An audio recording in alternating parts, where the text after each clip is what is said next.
see you. I can see you. Okay, please. If you get in, just unmute yourself. Unmute yourself so that you can hear me loud and clear. If you can see me, just say hi and a Okay. hello. Let me know that you're here. And then unmute yourself until we get into, the question and answer proper, where we can also take questions and share other things that we have for today. So welcome everybody to Calming the Storm of Yelling Challenge 2023. Wow. I'm so excited. I've so waited for this day. It's been an amazing preparation for this challenge because it fell into my month of birth.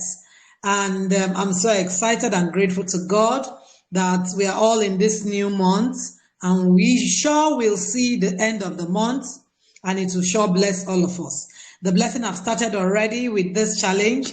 So if you just get in here, please unmute yourself and make sure that you are concentrating to be able to pick all of the things that we're going to be sharing, because it's not child's play. Yes, this challenge is something that I don't joke with, and I want you also not to joke with it, because it is one thing that will change the trajectory of your parenting. So welcome everybody. My name is Ijoma Vivian Ani, and I'm the founder of the Proactive Parents Academy. The Proactive Parents Academy is an academy for parents of young children. Yes, specifically for young children. And when I say young children, between the ages of 0 to 13 are actually young children. From 13, your child is getting into, the teenage age, which is, another phase altogether. But if you get it right between 0 to 13, you're not going to see many of the struggle of parents of teenagers.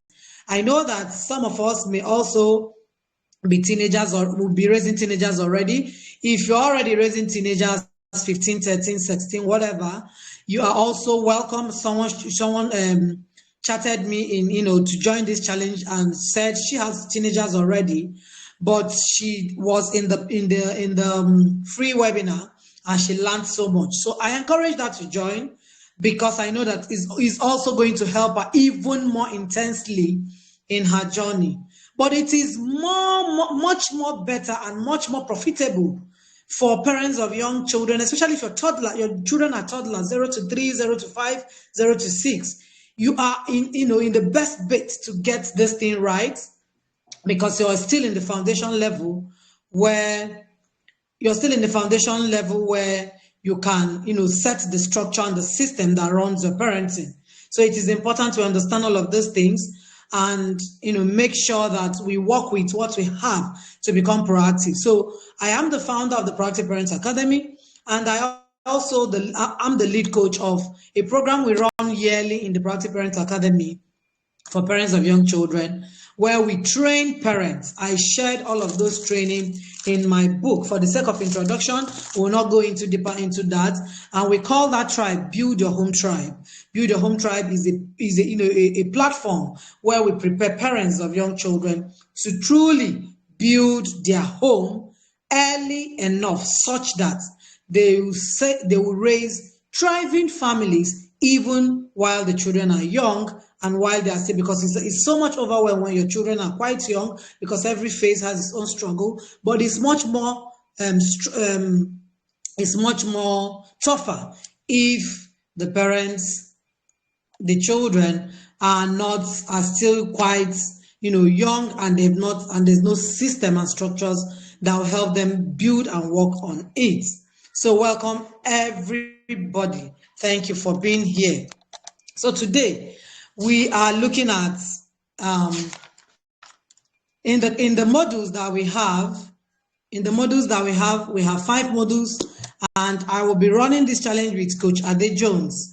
Coach Ade will be here tomorrow, and he will be here in 2 days' time. So we have 5 modules, but today we are looking at facts on how yelling conditions and affect your child's brain. Facts. So we are working with facts. We are working with evidence-based parenting, systems that will help each and every one of us to be able to live and lead our children into thriving lives, and also thrive ourselves as parents, raise intentional children who will impact their world and become, instruments for God to use in their generation because they are positive influence. So, what are these facts that we are looking at today that conditions the brain of your child? Now, let me start by saying that many of us believe that children, when they are not yelled at, they are not listening children. Like they won't listen, they won't learn, they won't, they will ignore you, they will not obey instructions, they won't follow through and all of those things. Now, why this may be right, quote and unquote, from our perception and perspectives, because I've also been there where I also thought, 20 years ago, 15 years ago, when parents of young children come to me and share their ordeal. I was a teenager at the time and quite young. So when parents of young children come to me and start sharing their issues with me, I look at it from the angle of what exactly is our children not listening? Why is it that children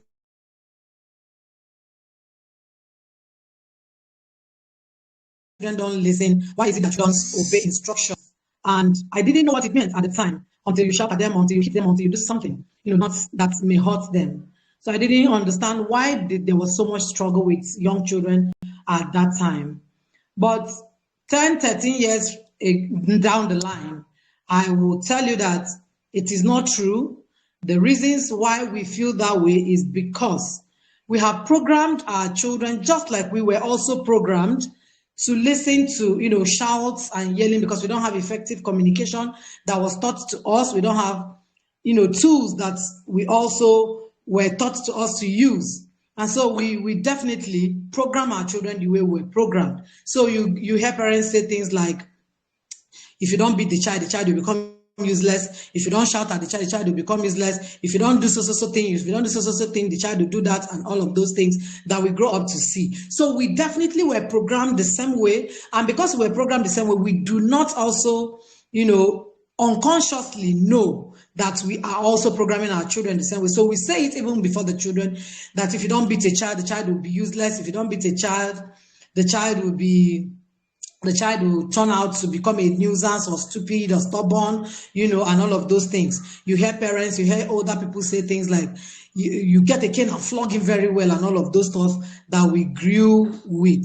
So it is important that we understand that the programming did not start with us, it didn't start with our parents, it didn't start with even our grandparents. It has been something that has been ongoing unintentionally with many families. I know that even as at that, there are few people who have changed the trajectory of their own parenting, from the place of knowledge, not really because their parents also did not hand over such, perspectives and beliefs to us. And that's why in my book, Life Begins from Childhood, one of the things I shared extensively in chapter 1 was those beliefs that we have. I call them mindsets. I didn't put it beliefs, but all of them are the same thing, or they mean the same thing. So the first thing I shared was on how we need to work on our mind to understand what we are believing and what we are working with as parents of young children. So those beliefs, what did I call them? I said for us to become effective parents in a time like this, we must declutter. That's the word I used in chapter 1. We must declutter some of our mindsets. We must declutter some of the things we believe wrongly. We must declutter some of the things we thought was helping us, unfortunately, has ruined us, and we are transferring our trauma to our children. So I looked at all of those, beliefs that we have grown to have over the years, and the things that we saw our parents do. We also started doing them unconsciously. Some will tell you that parenting shouldn't be learned, and parenting comes naturally. These are one of the many beliefs that we have. And so I shared many of them in chapter 1 of my book, My Life Begins from Childhood. So for us to understand this today's, perspective of this challenge, which is on the facts that this, yelling conditions and affects the brain of our children, we must first understand that we have been programmed wrongly. Many of us, 95% of us, I may not say we know with exact figure, but if you were raised in Africa and in Nigeria precisely like I was raised, you would understand that very few of our parents, and probably their own parents, were maybe not known to them, but were intentional with their child's upbringing. Few of our parents read books. Few of our parents, saw better perspective than their counterparts. But on a greater side, 99% of people did, what every other person did. And so that's number one thing we should understand in the facts that we're going to be sharing today. Number two thing I also want us to understand is that if you want to raise a child with grit, with resilience, with strength, with thinking capabilities, then you should be telling yourself, congratulations, you are in the right place by being in this challenge. Because what raises, or how we raise children with strength, is not by shouting, flogging, or wanting to please people because you want to make people believe that you are raising your child well by using all the flogging, all the shouting, punishments, and all of those things that we think that when you do them, your children will start behaving well. So for you to raise a child with strengths, there's something I call CCV. CCV is a tool I have used over the years. Between 0 to 10 years now, I've used CCV to help my parenting journey, and I can tell you for sure, looking back, that I have, built lots and lots of capacity, and that's why I'm able to share my journey in many of the teachings that I do, including my books, whether ebook or hard copy. I've been able to share a few things that have helped me in building this capacity. So what is CCV? We are going to be coming on all of those things as we proceed. So how does yelling affect your child's brain? What exactly happens? Is it this yelling that our parents yelled at us and nothing happened to us? Is it not all of us that are adults today and all of us are doing our job, going up and down and all of those things? So how did it affect us? And what is it that why are we saying today that is going to, affect the brain development of our children and their developmental needs? What exactly is it that we're talking about?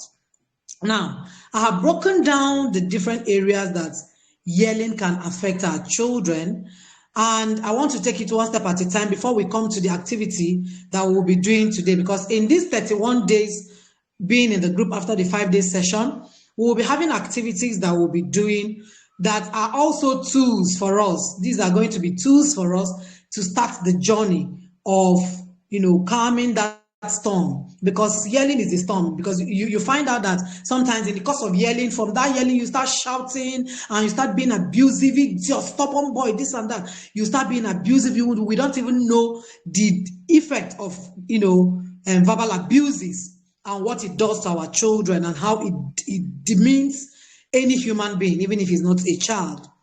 So you find out that it's a big storm. From yelling, you can just switch off, because there will be a rush of adrenaline, and then you just see yourself, you're hitting the person. You hit one, you hit two, you did not still stop. You hit three, hit four, use leg, use belt, use wire, use cover of pots. All of those things are because you are in a raging storm. You are in a raging storm, and you do not even know that you're in a raging storm. So to calm this raging storm, or calm the storm, even before it gets to the raging one, we need to understand what these things we do and how the effects rubs off on our children and even on us. But we're going to be looking at the developmental needs of our children, how yelling does this, or how yelling diminishes this. Number one is emotionally. We are going to be looking, number one, emotional needs of our children. How does yelling stop us connecting with our children emotionally? How does yelling stop us, understanding the emotional needs of our children. This morning in the Build Your Home Tribe, the program we run yearly in the academy, I was sharing with one of the parents who had a concern on how the 7-year-old, was getting her triggered and all of those things.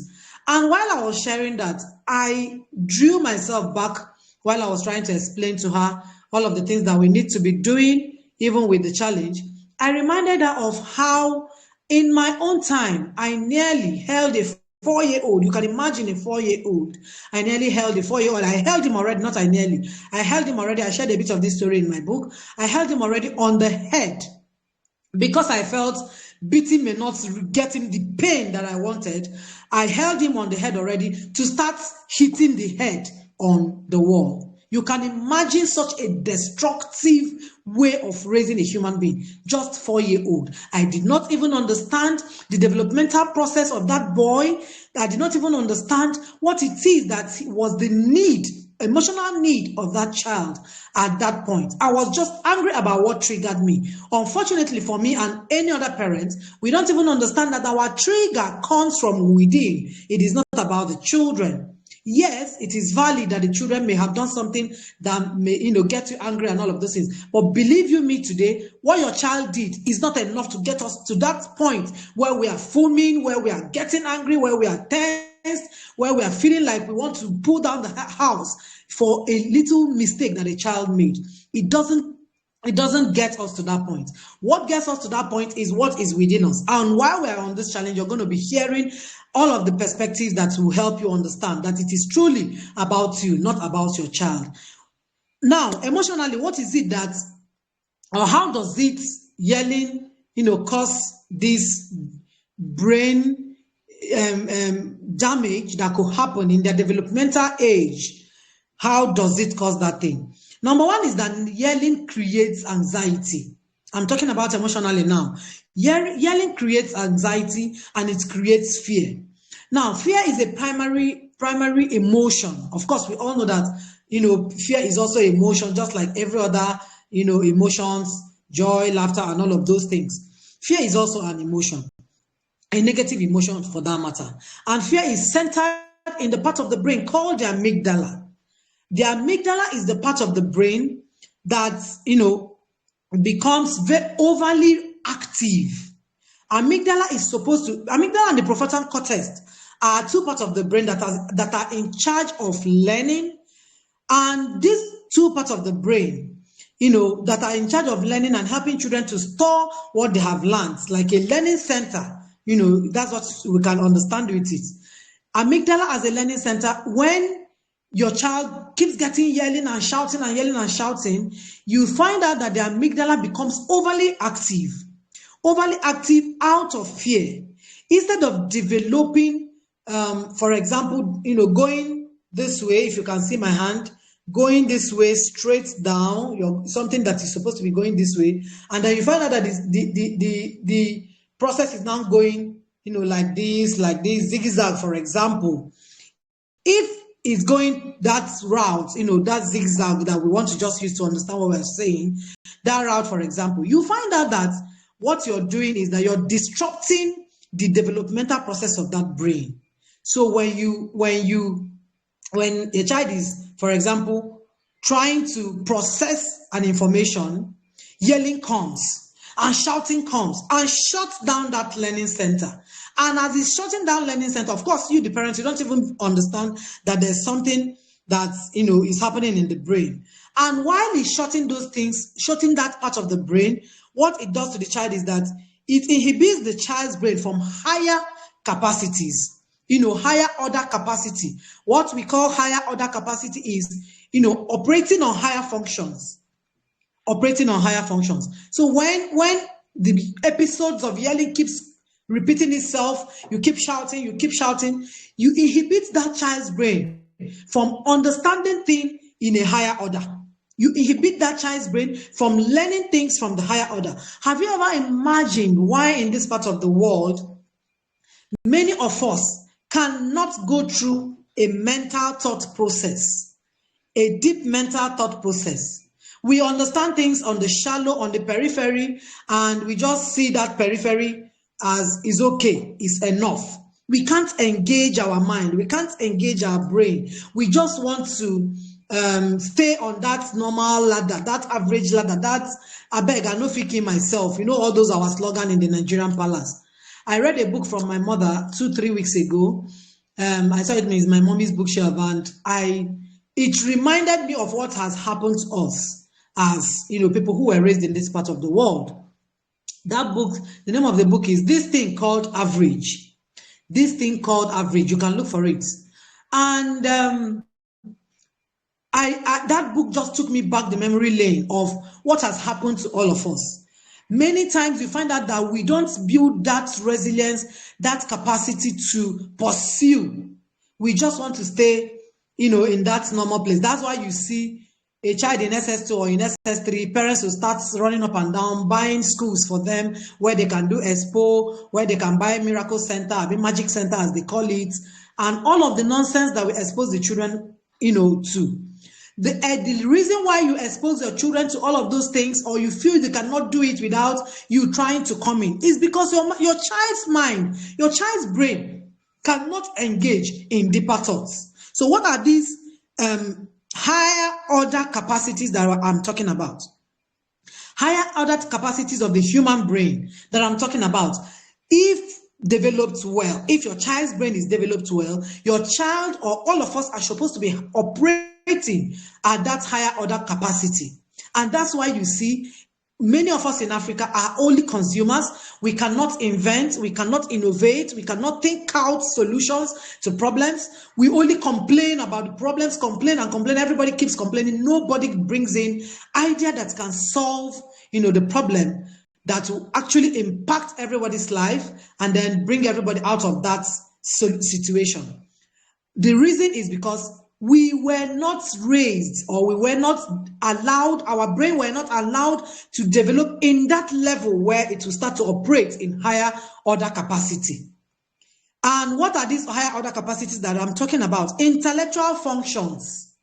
Intellectual functions is number one. If you have your pen and paper, you can jot down something, even though the recording will be there for everybody to keep coming back to listen to the classes and pick your lessons or make your notes.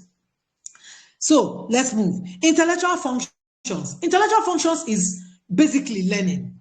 Many of us resist learning. Unfortunately, many of us resist learning. We say, yeah, I like to learn anything. I learn this, I learn that. But unfortunately, we resist learning. And that's why you see anything that is not normal to you, or anything you don't know about, you try to resist it. You try to object to it. You don't believe it. You don't want to hear it. For instance, when we say no yelling shuts the brain of the child, don't use yelling to raise children. Leave that in. Our parents yelled at us. Has he killed us? And this and that and all of those things. You see people arguing and arguing and arguing. I don't know if you followed any of the thread, for example, in our community on Facebook or anywhere, where you see parents, they will keep arguing and arguing simply because they do not know this other area of life, which is what intellectual function does. Intellectual function helps you to develop your mind, develop your capacity of learning, develop yourself. You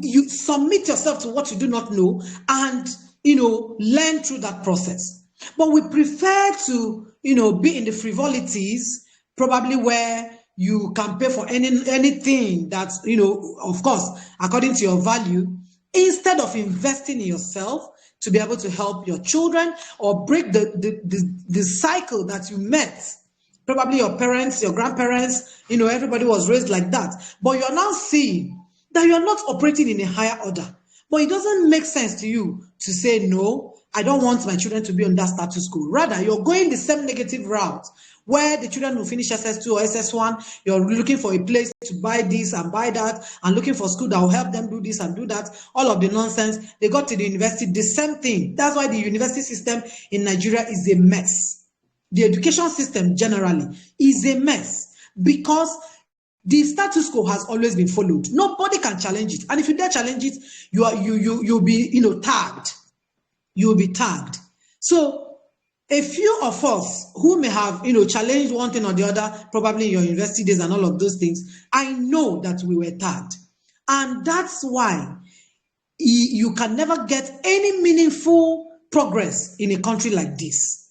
You can't have any meaningful progress because it must be done the way it is usually done. Is usually done this way. So you can't come and just say you're changing it. Who are you? And all of those nonsense. So we cannot raise our children that same way.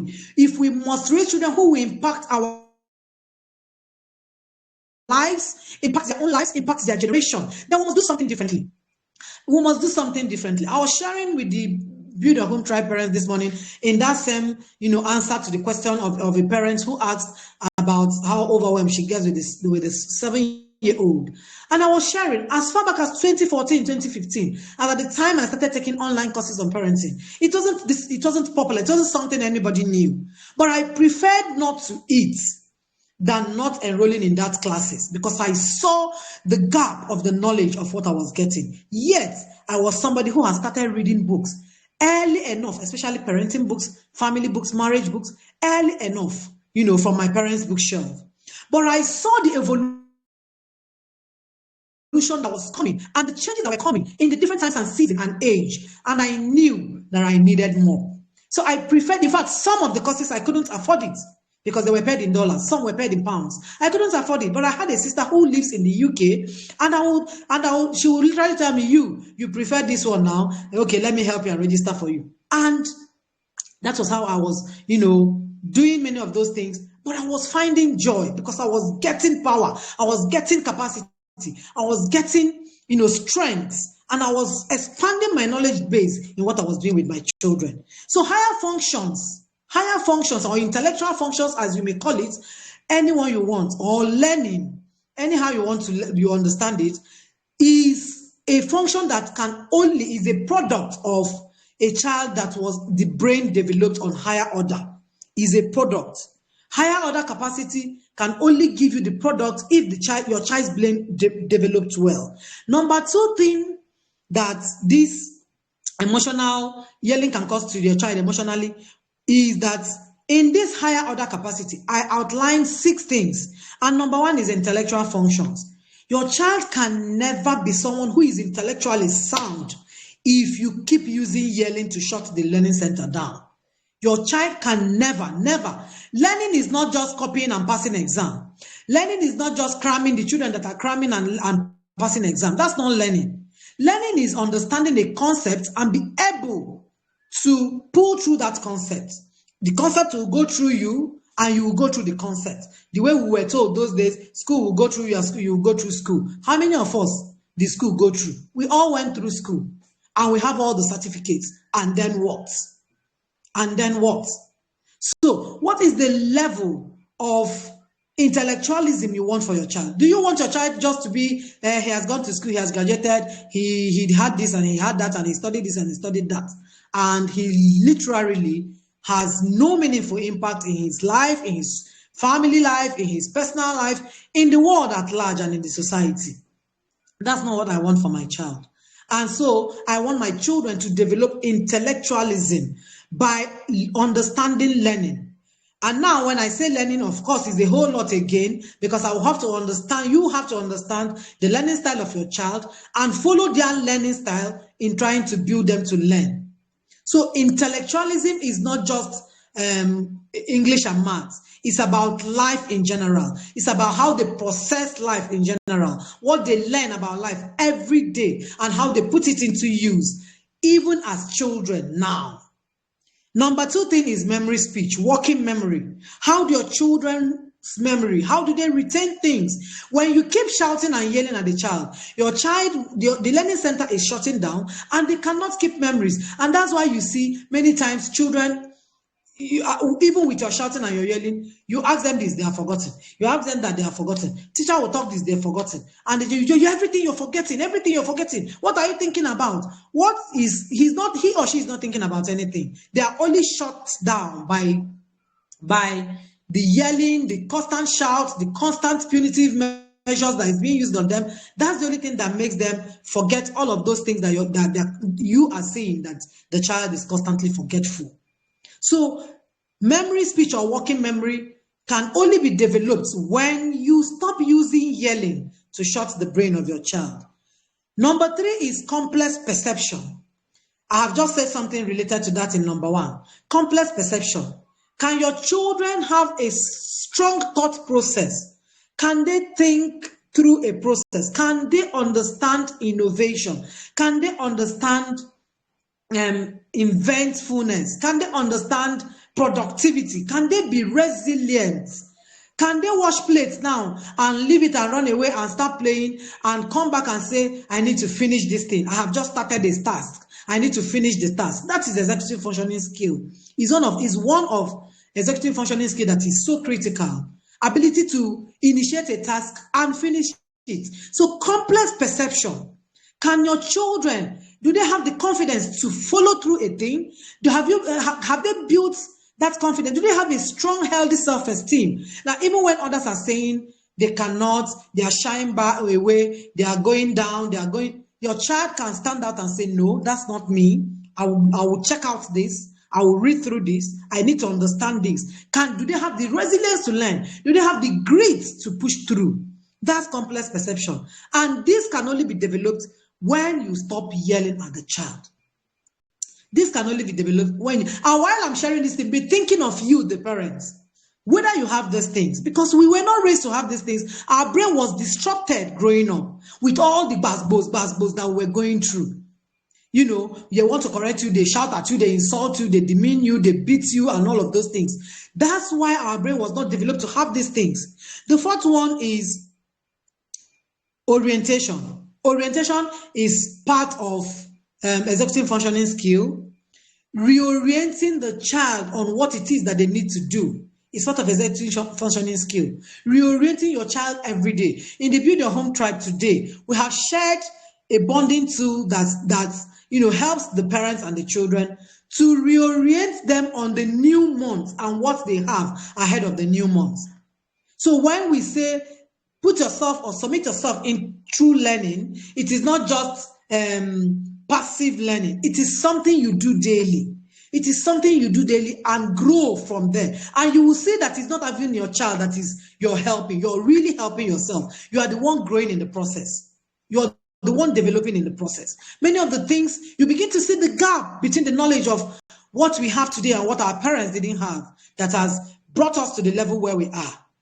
We cannot, many of our people in our generation cannot, operate on higher order functions or capacities. We can't. So you see ourselves, you just want to try a thing, you're reluctant, you're tired already, no resilience, no grit. Because our brain wasn't developed to build all of these things. And the next thing, the number 5, if I'm not mistaken, I'll be number 4, is concentration. Concentration is another executive functioning skill. Concentration or focus, anyone you may understand better, is another executive functioning skill that comes from the brain. When we disrupt the children's brain, what we have is that the child begins to lack focus.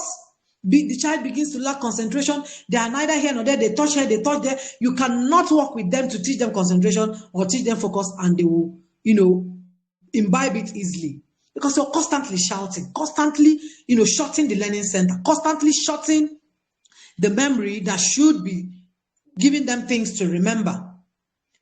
So you find out that concentration becomes a struggle for children that we are raising. Focus becomes a struggle. And that's why you need to build it. In the Build Your Home Tribe is part of the things we do. You need to build concentration for your child, because if you don't, in this noisy world, they will be lost.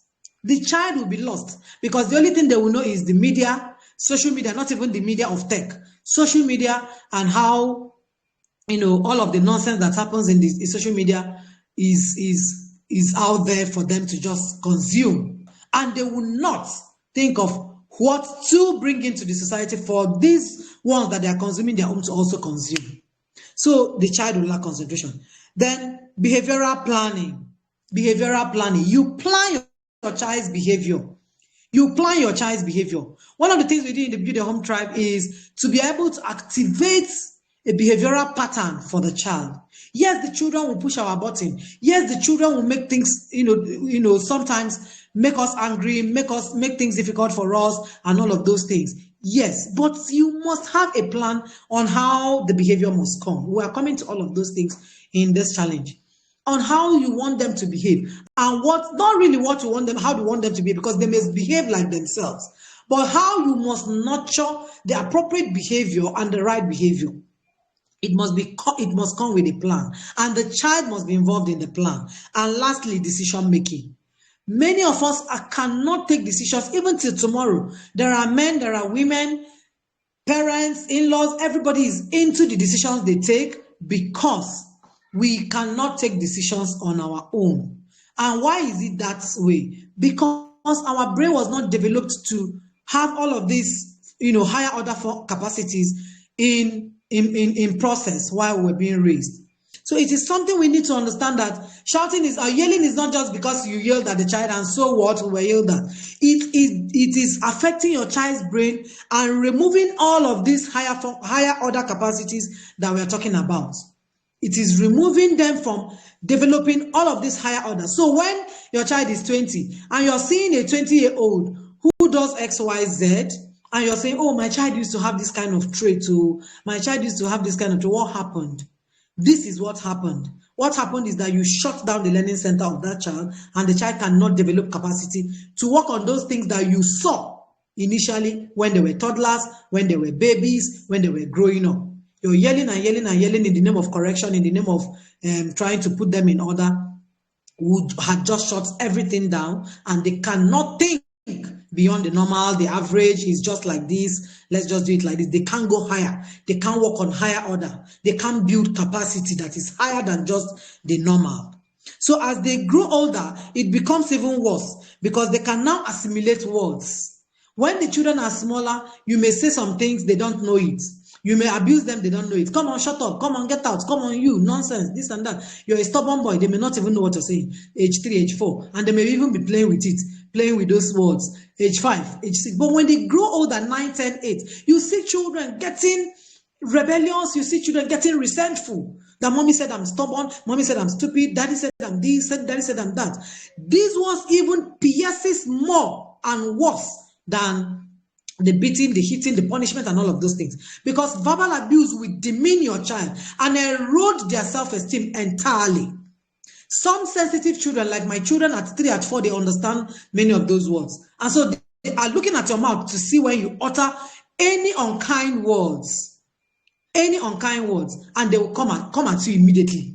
Because part of the things we used in trying to teach them songs on how to be morally sound and all of those things is building some of the values as a rhyme, just forge it around the values, forge the song around the values that you have. And so unkind words, for example, that is not acceptable, and then your child still hears you say, use those unkind words on them.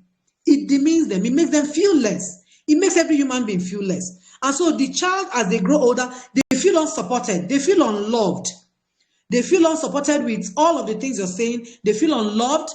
They feel, when they see other children, in fact, they even have conversations in their class with their peers. My daddy does not, I don't love my daddy. I don't love my mommy does this and does that. I have had sessions with, preteens and teenagers where they will confidently tell me, please don't tell my mommy. Please don't tell my, especially mommies. Please don't tell my mommy. I don't want, and once I just say things like, okay, can I share with them? No, I don't want my mommy. I don't want my mommy. And the child is already detaching from you and you don't even know. What is the problem? My mom will just start her shouts. I don't want her trouble. Mommy will just start her, and all of those stuff. So the child is gradually detaching by let's say 14, 13, 12, depending on the child's personality. Maybe as they're getting older in the secondary school days, they begin to detach and detach and detach. By the time you're realizing, some will say, they don't talk with their daughters, they don't talk with their son at 16, at 15, and all of those things. You have just realized that at that time. That's because you weren't intentional. If you put down your eye, you realize that longer before that time when you noticed it, the child has been detaching from you, but you did not know. You felt you had the authority, you had the power, so you can just control them and shout at them. At that time, they were just following. But they come to that preteen age, it will become a real fight, real struggle. They won't follow again. They will tell you they have their own, mind to go carry out their own things and all of those things. So you see the irony. Your aim is to control the behavior of the child. Unfortunately, yelling makes you to lose your own control. You lose control in your own behavior because you're not able to manage your own experience and expression. You're not able to manage your experience as the child is doing something that you feel is wrong. You're not managing your experience. You're not managing your expression. You will snap out and start shouting while you're shouting and screaming at the children. They are looking at you and saying, you said we should not say so thing. You said we should not do so thing. And look at you. They will not tell you face to face. We know if they are younger, but they are internalizing it. That you're trying to tell me not to beat my child. I remember my 4-year-old at the time. He would tell me when he hits the sister, the brother, she would tell me, if I say, don't hit your brother now, cuddle your brother, he would say, Mommy, but you hit my head before, So they are looking at you and internalizing many of the things you're doing. You are not managing your own self. You're not managing your experience. You're not managing your expression. And you want your children, to be assertive with words, or to be emotionally in control of their emotions and all of those things. It doesn't work that way. So this is what emotional impact of yelling is going to cause your child if you don't stop using yelling. And this is a fact. This is a fact because it conditions your child's brain to become on that level where they cannot really go higher in that order of capacity that will help them build higher functions or work on higher functions. So let's run. Are you getting value? Are you understanding what I'm saying? You can unmute yourself and say yes. Right? Yes, yes, yes, yes, yes. Show me that Yes, so we are getting value. Yes, we're getting value. Okay, great. So let's move. Cognitive impact. What is the cognitive impact that conditions or that can affect your child's brain? What is the cognitive impact that can affect your child's brain? Now, one of the major things that will impact your child's brain negatively and develop your child's brain negatively is that they will have a belief about themselves and the world around them. We have just talked a little about how you're not managing your own emotion, you're not controlling yourself, and you want your child to control themselves. Now, your child will begin to see themselves. I'm talking about cognitive now. Your child will begin to see themselves like something is wrong with you. Excuse me. Some of us parents will even tell the children, I've been there also.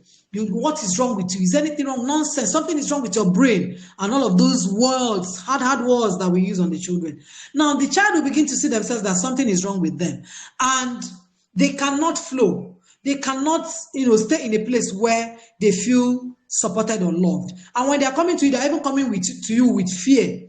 They are even tiptoeing around you because they don't know when mommy will now start shouting. Sometimes they'll come and ask you, Mommy, can I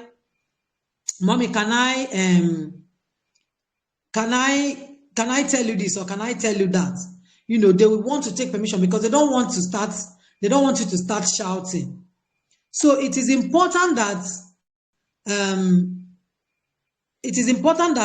you understand that they will begin to look at themselves like something is wrong with them, which is number one error. If your child begins to see themselves like something is wrong with them, it means that they have lost healthy self-esteem. You have eroded their self-esteem such that they are feeling demeaned, they are feeling not good enough, they are not feeling like their voice can be heard, they are not feeling like they are loved, they are not feeling like supported. And with those beliefs they have about themselves, wrong mindsets, wrong beliefs about themselves, you will find out that they will have wrong beliefs about the world around them. You see children begin to form beliefs that, in marriage is not a good thing. See how mommy is doing, or see how daddy is doing, or family life is not a good thing. And all of those perspective that the child is beginning to form. He's beginning to form or she's beginning to form that belief because they don't have good positive beliefs about themselves. They don't have good positive beliefs about themselves. Someone is putting me on the other side. Patience. So, it is important that you understand that wrong beliefs is what is going to come to your child's mind about themselves and about the world around them. The world around them starts from your home. You are the number one world for them. You parents are the number one world. So when they see all of the things you're doing, they believe that that is the way it should be done, because your home is the first learning center. They believe that's the way it should be done. Your home is the first school. So because it is the first school, this is how they learn from you. They believe that all of those things you're doing are right.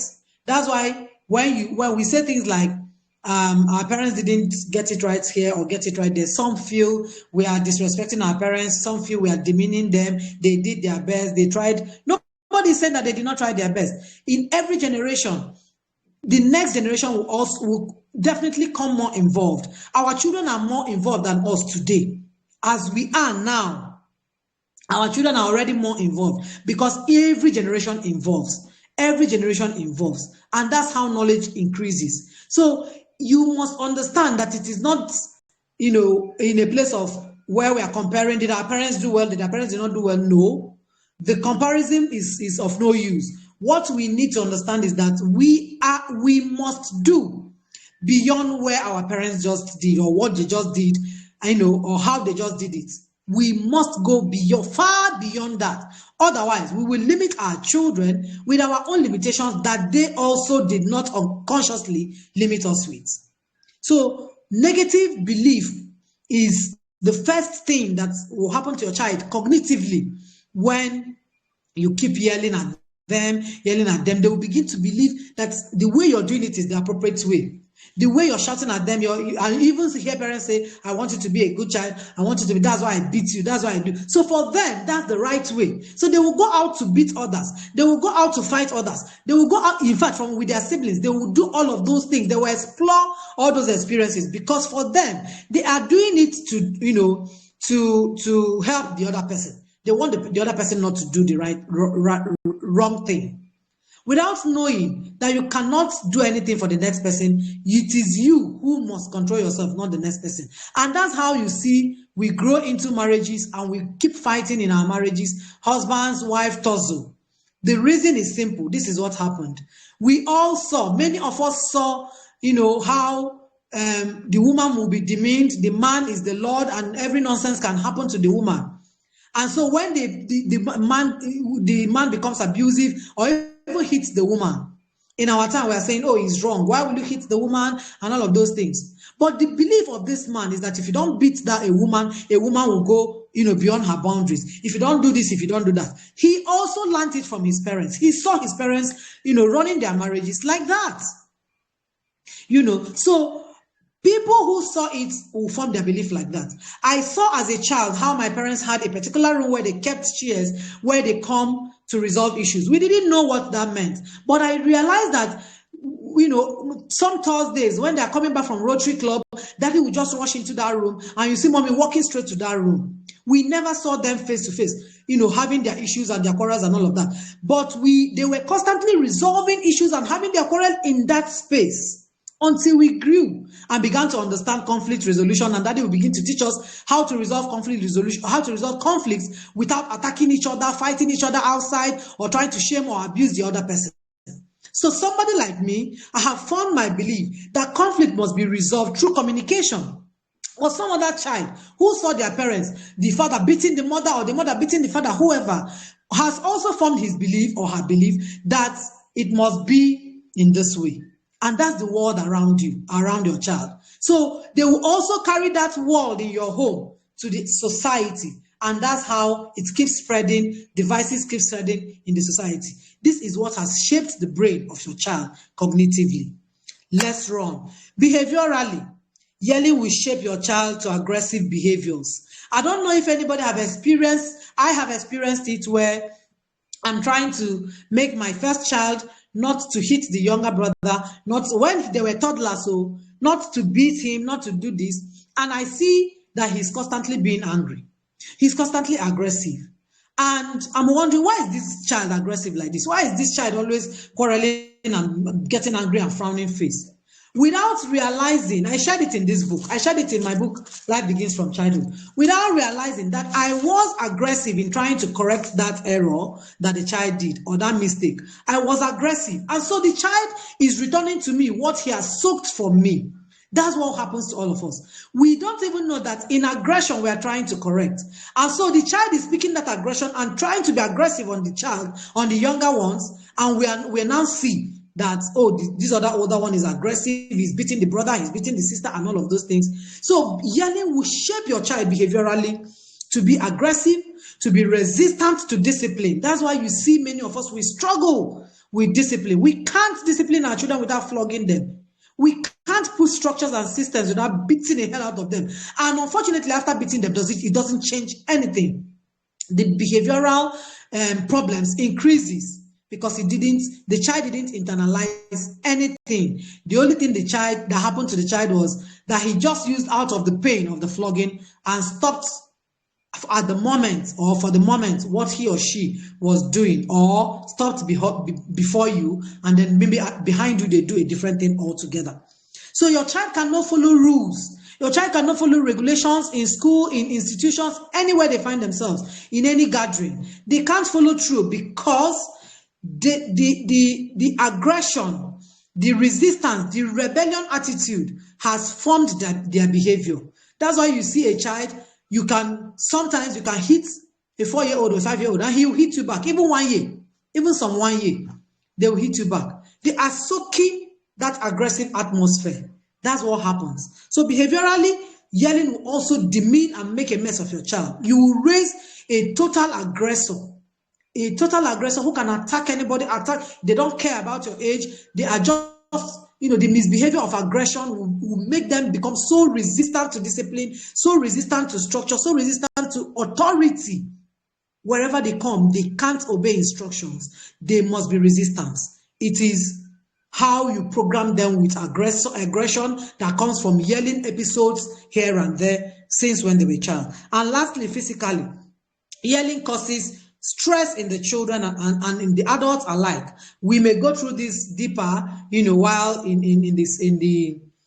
the course of our challenge. But for this day one, I want you to understand that there's so much stress in your child's brain when you keep yelling. Episodes of yelling, you see the child just getting tired, getting weak. If you tell them to do this, I cannot do it, I'm tired.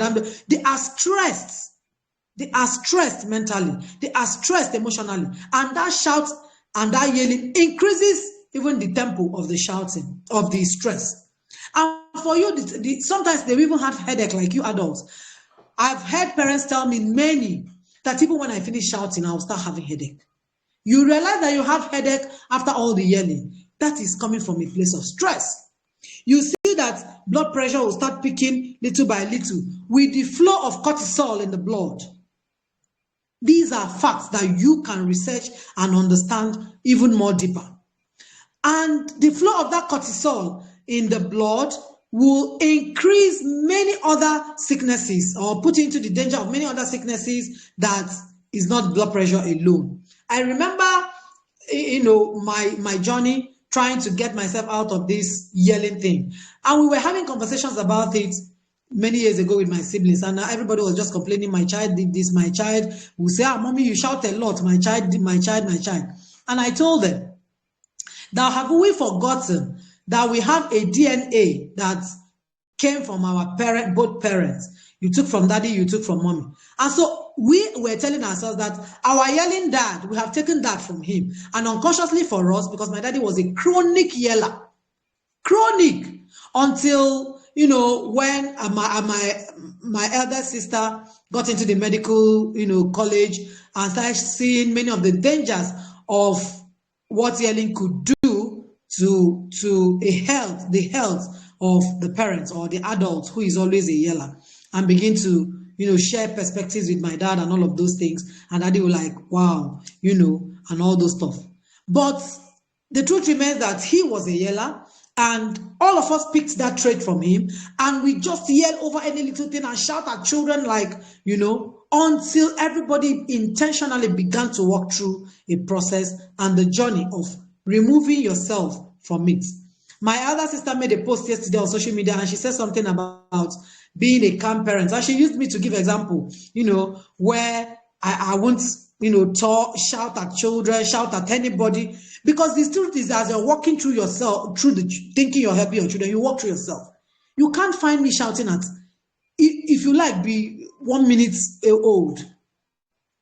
It's something I can't just put myself in that space where I'm agitating and shouting and screaming, adults or children alike. No, I would rather walk away and come back to that. You can call it she was defeated or she was whatever. It doesn't matter. As long as life is not threatened, no emergency will happen if I don't scream or shout.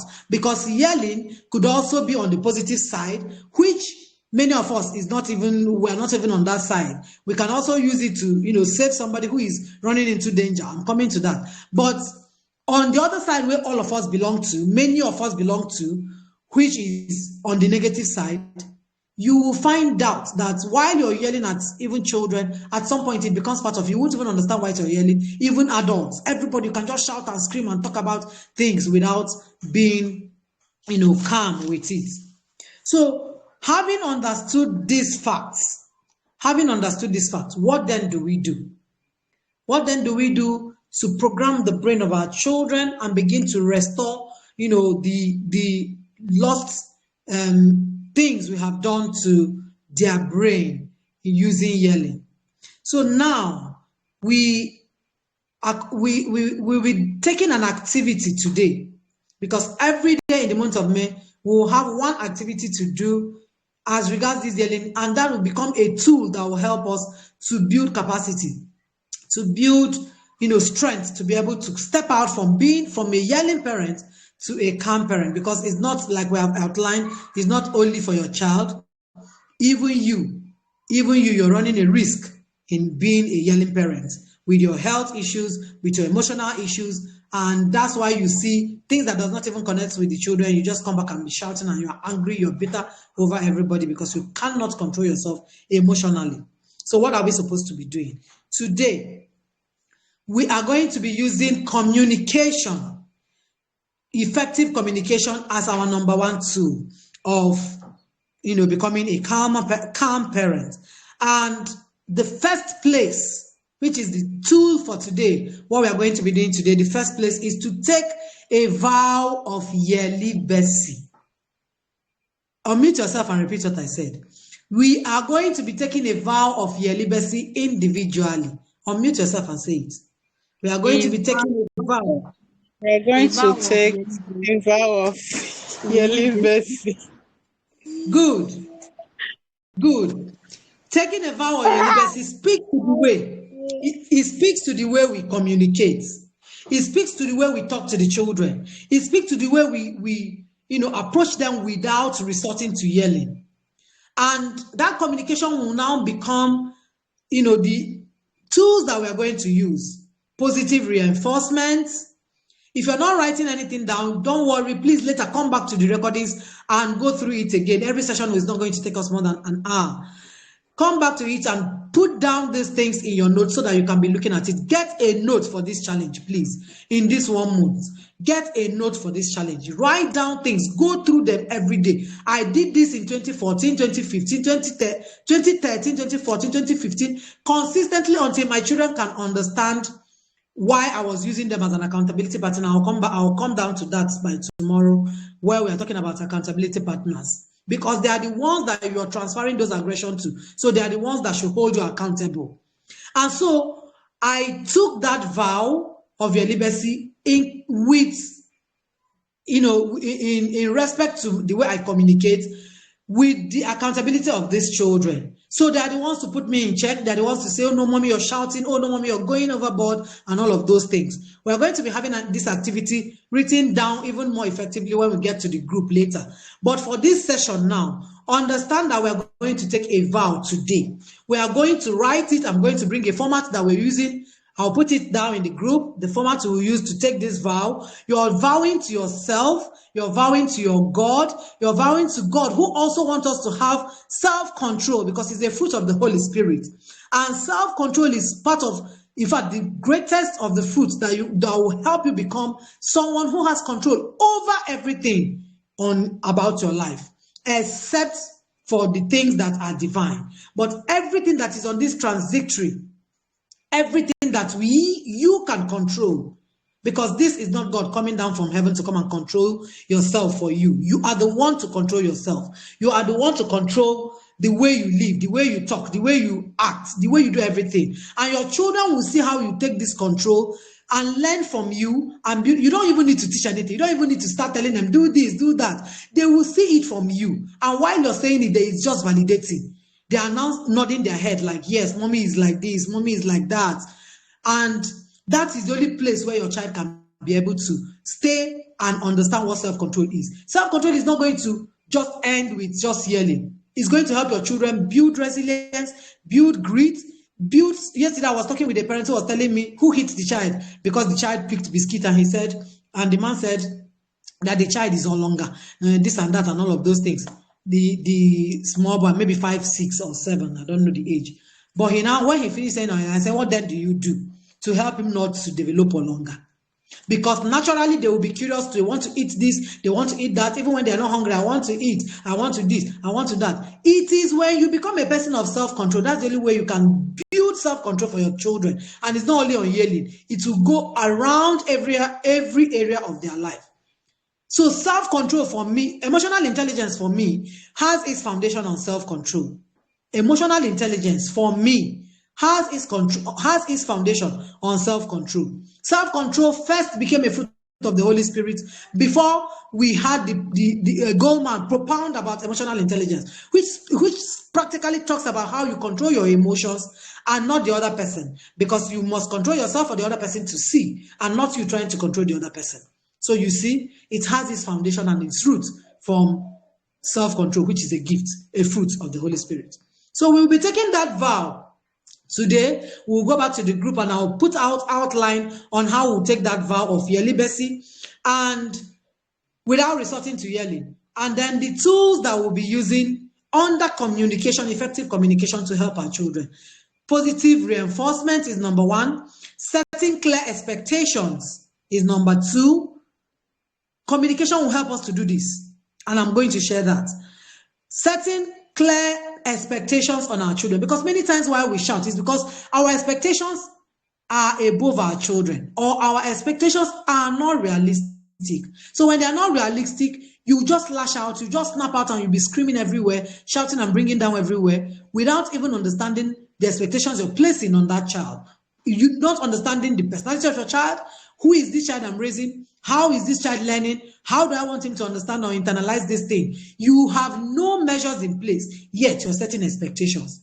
You have no measures in place, yet you're setting boundaries that you are not also going to maintain. So many times you see us placing these boundaries that we cannot, we the parents, we cannot meet up with those boundaries, we cannot stay on that boundaries, and yet you're setting it for our children. It's a wrong one, and you will never, ever succeed with it. So you keep yelling and yelling and yelling. And then another tool under this communication that will help us is being patient. Being patient. We're going to be coming to the tools, to the breakdown of all of these things in the group and understand even more deeper. And then when we get the book, we'll also read and understand even far, far more better. Being patient is another way to help your children. I shared it this morning with the Build Your Home Tribe with the parents while we had, because every day there's an ongoing activity that help us, build relationship with our children, connect with them emotionally, and, emotionally, behaviorally, everything, and help them develop themselves too while we're doing that on ourselves. And then the next thing is to be able to listen. Communication, effective communication, listening is effective communication. I shared it in this book. Is effective communication. You must learn to listen. We get angry so easily. We get overwhelmed with issues of life, and we cannot listen to the children. We just want them to listen. We dish instructions. We don't care how they think.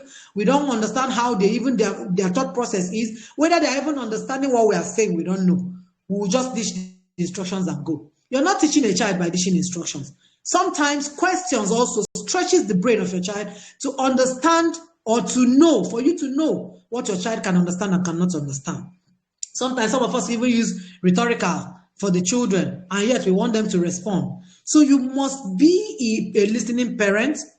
You listen to their needs. Sometimes they may not talk, but you have to listen, learn to listen to their emotions, learn to listen to their concerns, and learn to listen to their worries. It means that in all of the kiosks, now school is resuming or have resumed for some. In this part, we are resuming this week. And you see that morning hours will become chaotic. The children will be beaten sometimes. The children will cry sometimes. The children will be angry when they are going to school. And you still expect this child to learn. How? With that chaos in that morning, you still want the child to learn. So it is these boundaries that you must set. That is another way of communicating to them that will help you remove all of those chaos that you used to have in the morning. So you need to pause. Today's tool is saying pause. Take a deep breath. Pause and go through what communication needs to be for you and your children according to their ages and according to who the child you're raising is. So your vow today is not just to write it down and paste it and all of those things that we're going to share in the group later. Your vow is for you to understand that you're in a serious journey to change a generational trend, to change a generational cycle. Because if you do it well, your children will learn to do it, your grandchildren will take suit, and it continues. It means that you have initiated something that broke into a generational tide. It has always been there, but you came in your time and broke it away and said, no, I will raise children who operate on higher order capacity. And in that higher order capacity that I want my children to operate, it means that I have to allow their brain develop very well. So I will use yelling to shut them. Then your own children will come to learn this. They will grow up and say, no, we weren't yelled at. My mommy didn't use this. My daddy didn't use this. I won't use this for my children. And then you see that you're raising a generation of people who are impactful. You have brought in that tide. You have changed that tide in your own time. And it follows suit in your generation. So it's something that we must be very serious about. Even when I frown my eyes or, twist my eyes or, in anger or something, the children understand immediately and everybody will start saying, Mommy, no. Mommy, you're getting angry. Mommy, this. Mommy, that. And I'll just smile. And in that smile, the anger gets down. Because from when they were quite young, I mean, age 4, 5, my first child should be around 5. At the time I took this vow and pasted and wrote all the many things I wrote on the hand of my wardrobe, everywhere, and put her into check. She was quite, I think primary 1 or so. She was very young.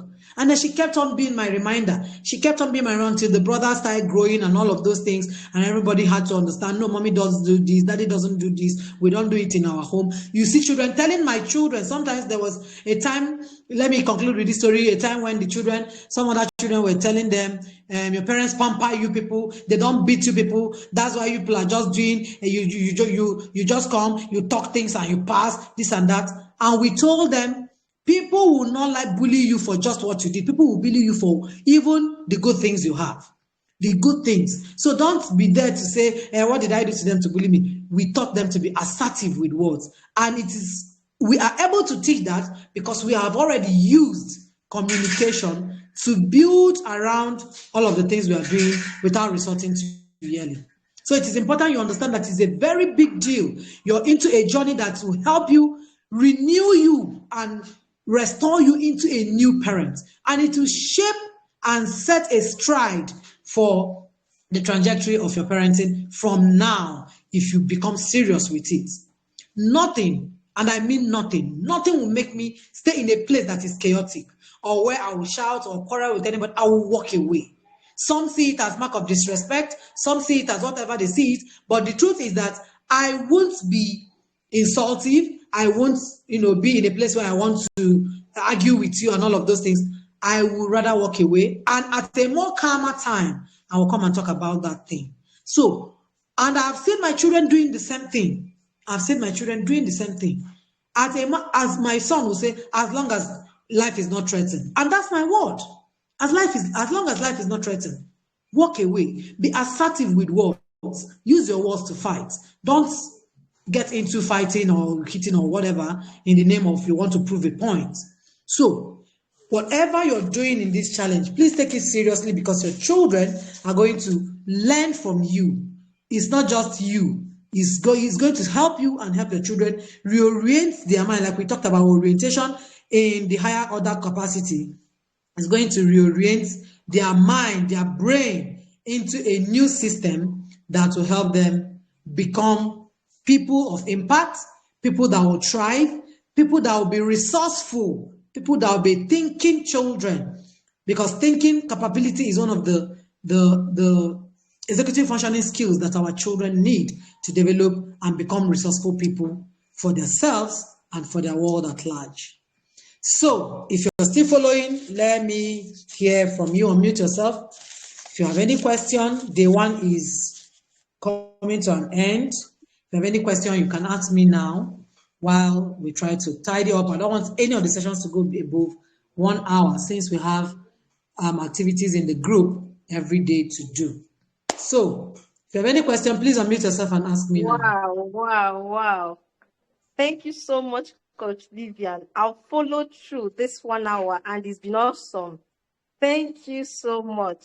In fact, the only thing I can ask is how do I join the tribe? Because I'm not going anywhere from here. I want to be part of the tribe. Honestly, this is amazing. In fact, I wish my parents knew this. I wish my guardians knew this because as you see me now, I'm a walking yell storm. Like the amount of yell in my brain, it can save the whole community. I'm telling you, from my parents to my guardians, there are bags of yell, and they forwarded everything to my brain. That I thank God. I thank God that I am getting this knowledge at this point in my life. My children are 5 and 3.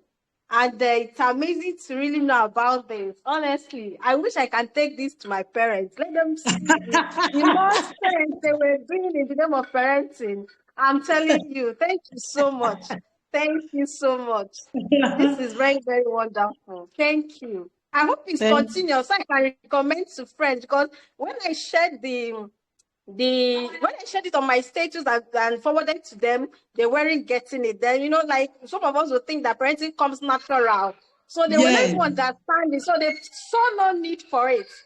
They saw no need to enroll. But as it is now, if it's something that is continuous, maybe after our own challenge, you are doing next one, I'll have to individually convince them that you don't know anything. You think your parents know more, you don't know Jack. So thank you so much. Thank you. I really want to be part of your tribe. You're doing amazingly well. Thank you so much. Thank you, Onyinye. Welcome. Thank you so much. I will share the details of the Build Your Home Tribe, program and how it's being run. I'll share it later in this challenge so that the next cohort the next cohort is in July. For this year, we want to, few people have also asked about it, and I said, okay, we can give you space in July so that you can join the remaining 6 months and then you continue with us from 2024 by the mercy of God. Okay. So we'll share that with you later and then you take it off from there. But like you said, it is something that all of us were raised with. We were programmed like that, and that's why you see that we can't operate, like I said, in higher functions. We can't innovate things. A child wants to do something, you say, for example, I have a daughter at 2, I will be saying, my children talk at 1 year, 6 months. They are clearly not babbling like babies. They walk at 7 months. Okay, my daughter walked at 7 months. The brothers walked at 8 months. So there are children that are early starters like that. And as they are talking at 1 year, 6 months, somebody like me will say, shut up, you talk too much. Because mommy was also telling me you talk too much. Now, you talk too much is a strength of that child, which instead of you to nurture with your words, you are demeaning the child by telling the child that he talks too much. You're talkative, you're this, you're that. Now, while other child who has that same gift or that same talent or that same skill is able to, the parents are thinking of taking such a child to public speaking school in the other part of the world. We are here running down and demeaning this one with close your mouth, shut up, this and that. And at age 5 and 6, the child is a coward already, bending his or her head down. He can't raise his head because the strength has been taken. That's how many of us were raised, and we weren't nurtured in our strengths. So it's important that we understand. It's not just don't yellow. Our parents yelled at us. What happened to us? No. It did a lot of things to our brain. It made a mess of our life. I can relate. And that's why we have all gone to schools, carried the certificate, and what next? And what next? What have we been able to change? What trajectory have you been able to change or make impact in your home, in the lives of people around you with what we have known? Nothing. Nothing, because the status quo is always just do it like this. That's how it's been done. Just how it's been done. So why must we stand or stay in the status quo? Why? It is because we were raised to be in a shell. Don't do this, don't do that, don't. In all those don't, where we thought do, because children want to hear more of the positive so that they can be reinforced to do the right thing. But we just say don't to the children. It's something that is so broad, it's something that is so elaborate, and that's why I made it for 1 month. There will be an exercise for us to do daily.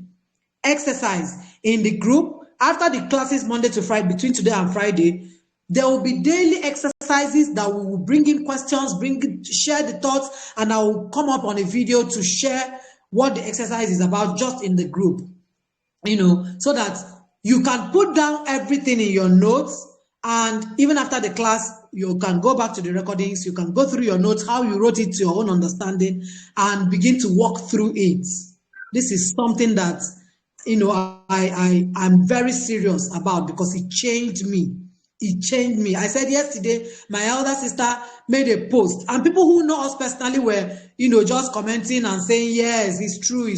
And when she came to me, she said she wants to be a calm parent, that doesn't yell at children, you can keep 100 children with her, and her home will be so stable, so serene, so this, so that. Yes, I have young children. But the truth is that I've walked through a process.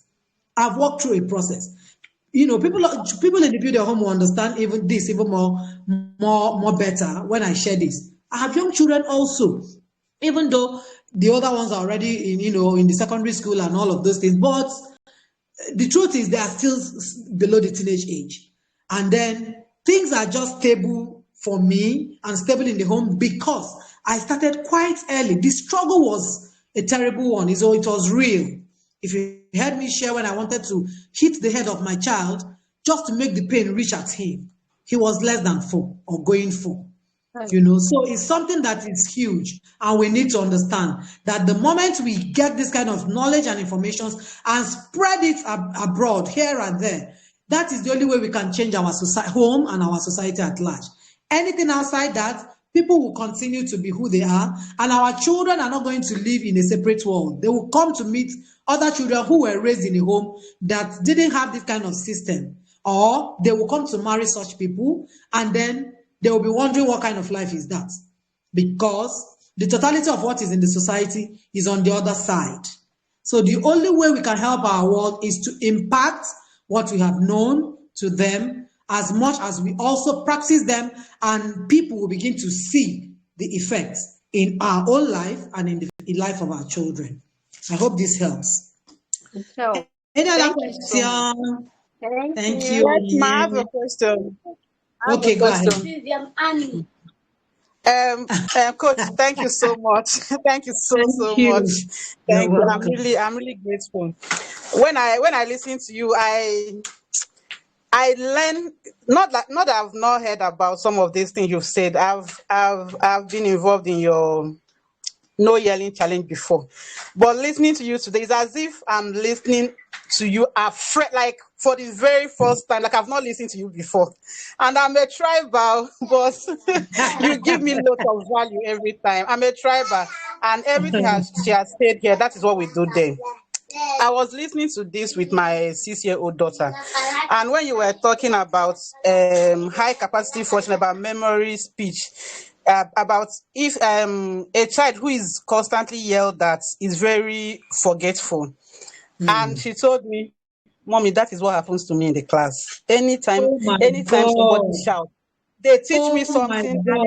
it goes away through the other ear. So Oh my there God. was a time that in the morning like this we have so many episodes of shouting, and when she goes to school, that is what happens to her. She forgets. And when you are talking about other things, she kept telling me, Obina copied this from you. I copied this from you. You Oh know, my God. so so it's funny saying it, but in actual sense, when you give yourself a retreat, you will know that it's not actually very funny. It's not actually Oh very my funny because God. it's something we are used to. So I must say very thank you, and I thank God that I was able to convince some of my people that are here, my sister, my cousin, and my friend. Because when you try to sell this type of parenting to people around you, they don't really understand the advantages that come Yeah. with it. Yeah. So my question now, when you were talking about how to raise, if you are to raise a child with strength, that there are tools that have worked for you, and you said you were going to mention it as you progress, but you didn't mention. You said you use acronym CCV. Oh, So you didn't mention good. it. You are really listening. Okay, I said that the facts we need to understand, two facts, before we Okay. got into that was that fact one is that um, we are conditioned this way. And Okay. because we're programmed, I use programming so that we can understand it better because everybody knows what a computer is and how it's been programmed. We were programmed this way, our parents programmed us, so we think it's normal. We programmed our children like that, and our children will still program their own if we continue. And we will never have a productive people, in Africa especially, who are, very thriving and very impactful. And I used innovation and inventful, this thing to give example. And I said that the second one is that if you must raise a child with strength, you can never be a parent who is a yeller, except you want to raise the normal average weak child who can just be everybody. But if you must raise a child with strength, and with strength I mean who has a thinking capacity to think through something, not just they said, well, my friend now told me, my this now told me. They can sit down to think and create ideas and become people of grit. Grit is like it's just like resilience, but not resilience per se, but grit is ability to stretch a kind of. A child that will not just fall on the ground because he did not get this one. He will tell him, Mommy, leave that and I cannot, I don't like it, I don't know it, this and that. They can't try things. They can't move. They won't get up from their, fall. They just want to be there, and then you'll be pushing them all around. You want to say, okay, should I change you to this school? Should I do this for you? That. So I said, resilience, of course, we know resilience. And then for you to raise such a child in this generation where people must be impactful, then it can only be done with firm, calm, compassionate voice. Firm, calm, compassionate voice. And what I said that I used to help me was an acronym I put CCV. CCV. Calm, compassionate voice. FCCV, sorry. FCCV. Firm is number one. You must be firm. When we say don't yell, or don't be a yelling parent, it doesn't mean you just become sit down, they look anything they say. Okay, they say we should not yell.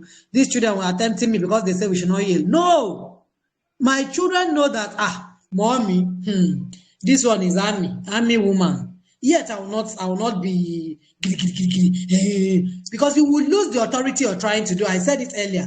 You will lose the authority you're trying to get. The influence you're trying to become for your children, you will lose it. While you're doing your giri, they are seeing you doing giri. You can't, you can't process your own experience. As you're experiencing that chaos, you're already shouting and jumping everywhere and making the house chaotic, and everybody is, here and there, running up and down. Mommy is here, mommy is doing this, daddy is that, daddy is this. While they are running up and down, they already know that, anyway, problem can only be solved when you're shouting and jumping up and down. And that's why in marriages, you see people, they can't resort to communication. It must be that violence, fighting, quarreling, bringing in everybody here and there. That's the only way we can resolve issues. And it keeps going overboard because it can never be resolved. So for you to really raise such children who are people of strength, you must be using this FCCV that I have used and taught many parents who have also used it to build capacity. Firm, you must be firm. Firm is when you set your boundaries, like we are going to set today in the group later. When you set your boundaries, do not shift it like the plate is supposed to be kept here, and then the plate is not kept here today. Tomorrow, it is kept on the other side. Next tomorrow, it is kept on the other side. When you are not firm with your boundaries, when you are not firm with your words, for example, I'm going to slap you. If I meet you there, I will slap you. And you finally didn't slap that child. Tomorrow, say I'm going to slap you 1 million times. The child will look at you and laugh. Leave mommy, Joe. That's how she will be saying, I'll slap you, I'll slap you. She won't slap you anything. They know that you won't do anything. So think of the many things that you just, leave it, I beg. Leave it, I beg. In that many things that you are trying to be the authority figure, you will see that you're losing your influence and your authority, because authority is trust. Your child is able to trust you, come to you, share things with you, tell you, I know I can confide in mommy. Not if I tell mommy now, mommy will start shouting. So if you're not firm with everything you're doing with the children, if you do today, you will not do tomorrow. If you do next tomorrow, you will not do. The children know that you're not firm. If you talk one thing and you did not do,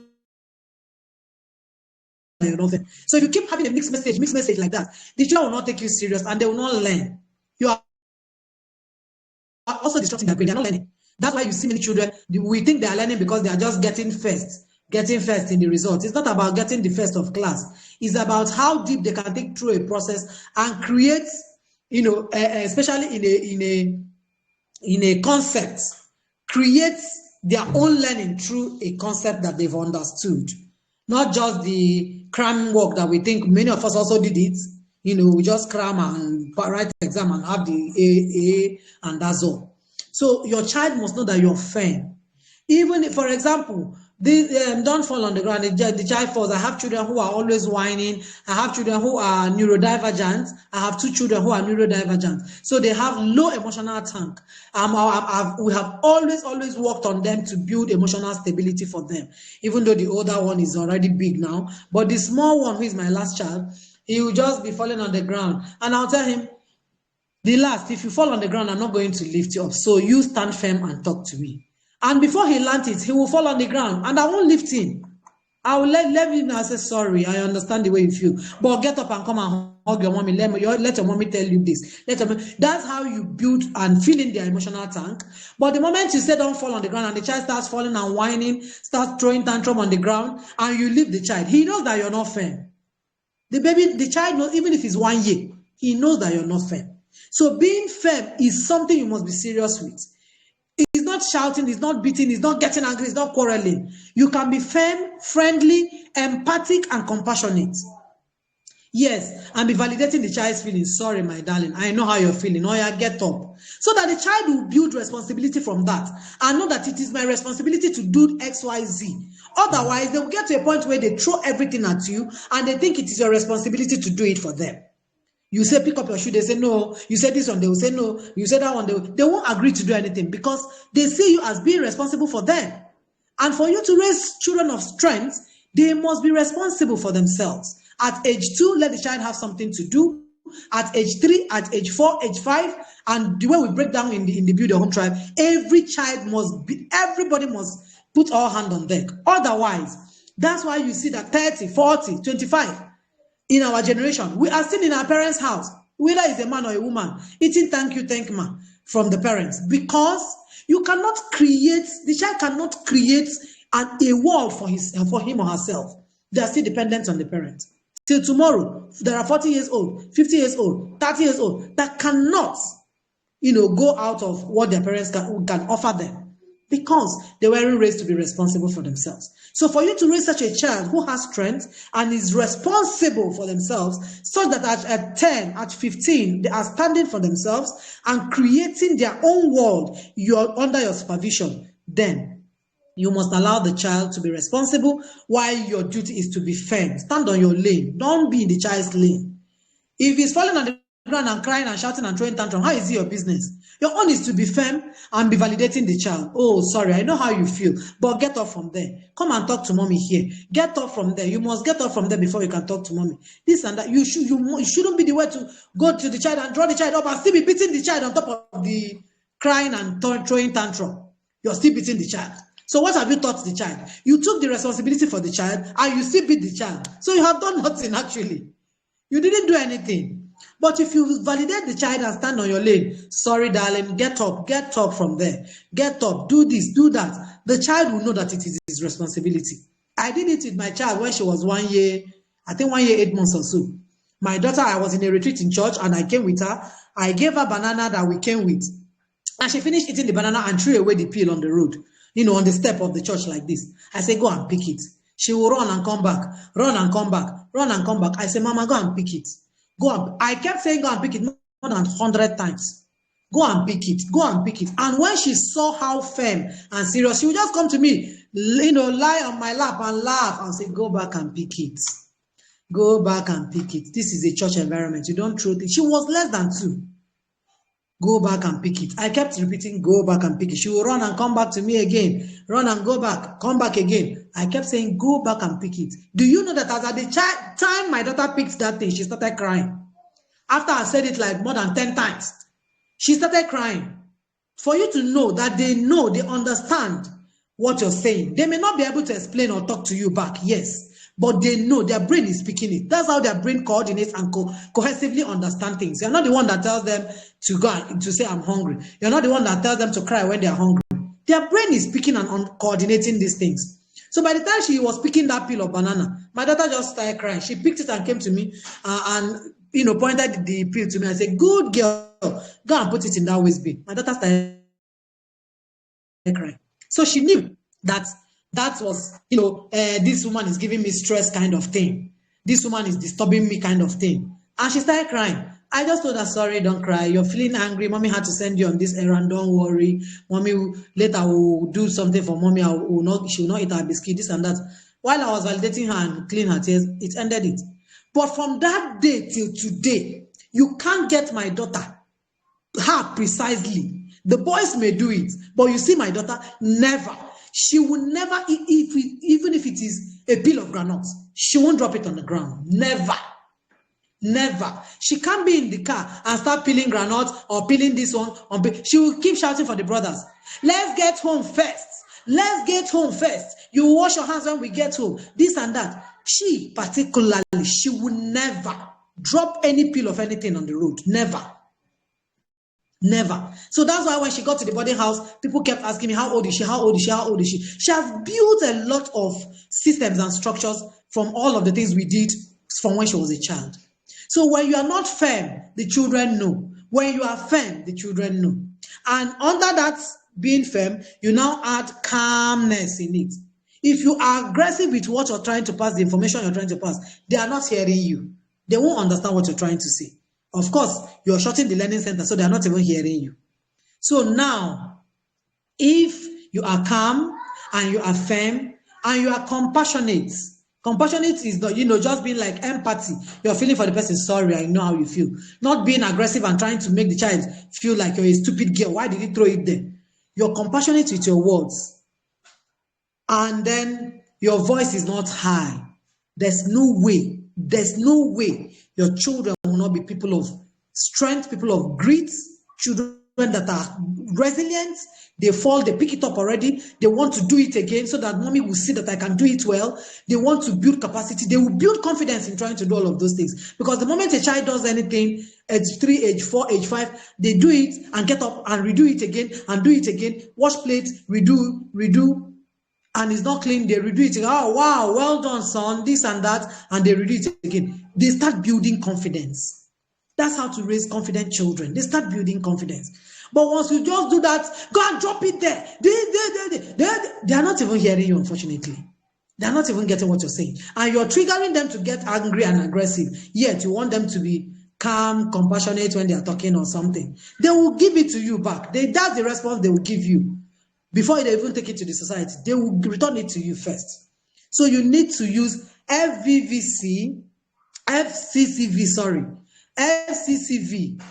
if you must work on this tool of today, which is, the vow of your liberty. While we are using it, the vow of your liberty is to build communication around our children so that they can learn how to communicate without, resorting to yelling, violence, aggression, and all of the abuses that comes with all of these things. So when they build that communication skills around themselves using FCCV tools, then you find out that your child will begin to think for themselves, and all of those higher functions that we talked about, they will begin to develop them on their own. And many things that you're struggling to give instruction, you won't struggle with it again. They will begin to think through a process. I hope you understood, Jane. I hope this helps too. Yes, ma'am. Thank you so much. Thank you. Good. Thank you. So at this juncture, we will be rounding up, as I'm not getting any other question. We'll be rounding up and we will continue in the group. Now, in the group, as you're coming, take your note and your paper that you started with today. Because while you're writing, you're going to be submitting every of the things we are sharing as our daily tool in this challenge. So come with your notes. As I get into the group, by 12, we'll put down everything that we need to work on today's tool. And then our session continues tomorrow morning by 10 a.m. Ade Jones, Coach Ade will be the one taking tomorrow's session. Then I will continue on Wednesday by the grace of God. Even though I will be here with him, but then I'll also be at the background to take my own notes. So I'll see you in the group, and do have an amazing day. For the Tribers, you have your review, and the review starts, the quarterly reviews of the year starts in 2 hours time or 3 hours time by 2 p.m. between 2 and 6. So if you are for today, please get in by 2 or whenever is your time. I'll be online waiting for all the people who are supposed to be in the review for today. God bless you and bless all of us. Do have an amazing day. We'll see you in the group after now. Bye. Mommy, that was in my Please. Bye. Who said?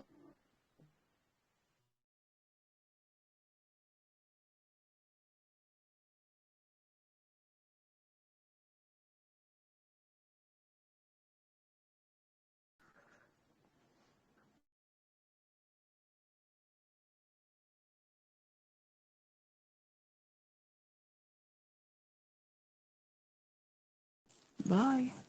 Bye.